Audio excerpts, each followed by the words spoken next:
Okay, here is the hoop. I put a 5x7 hoop with a piece of, I have no-show mesh, water-soluble stabilizer.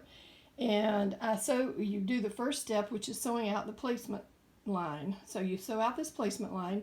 And then the second thing I'm going to do is I'm going to lay down a piece of flannel. And then I'm going to lay down, I spray this with a little bit of KK 2000 or 501, whichever spray you want to use. And I lay down a piece of flannel. On top of that, I give it another little shot of the spray, and I lay down a piece of my fabric that I'm going to use. Then I will flip over the hoop, and on the back side I give a little spray, and I lay down another piece of my fabric that matches the top piece. And then we'll take it back to the machine and we'll do our tack down stitch, and then we will trim.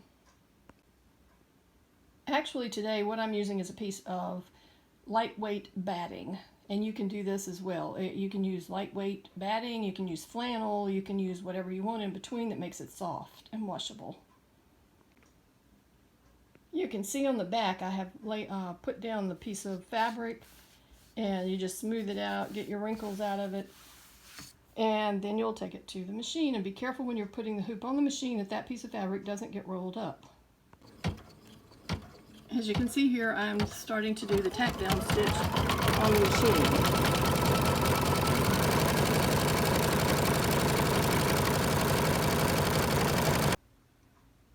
As you can see, it only took just a couple of minutes, and the little soles the tack down stitches are done. And now we're going to trim away this fabric, and you just lift up the batting,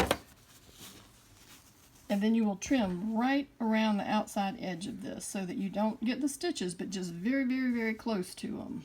And you'll do the same for the back. You'll flip it over and trim all the fabric around from the back. As you can see now, I have trimmed away the fabric, and you can see a little bit of the white batting sticking out of the edges, and that's okay because we're going to do a satin stitch on there. I'm going to flip it over, show you the back when you trim the fabric on the back.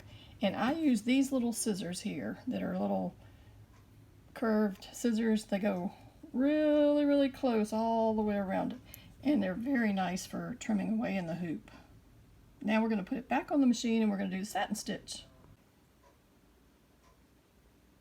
Okay, we now have the soles are all stitched out with a satin stitch.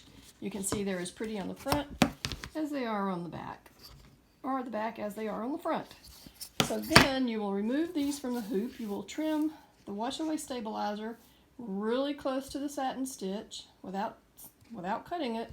And then I just take a wet washcloth because I don't like to wash these, and I just go right around the edge with a pretty damp washcloth just to take away that little bit left of stabilizer that's on there. And you have the bottoms finished. You will repeat the tops exactly the same steps. Now we are sewing down the top, and when the little top handle looking part goes up, that's your right side, that's your right shoe. So that's how you keep them different. And in the next time we sew out the top, we have to flip it on an embroidery machine and sew out the left side.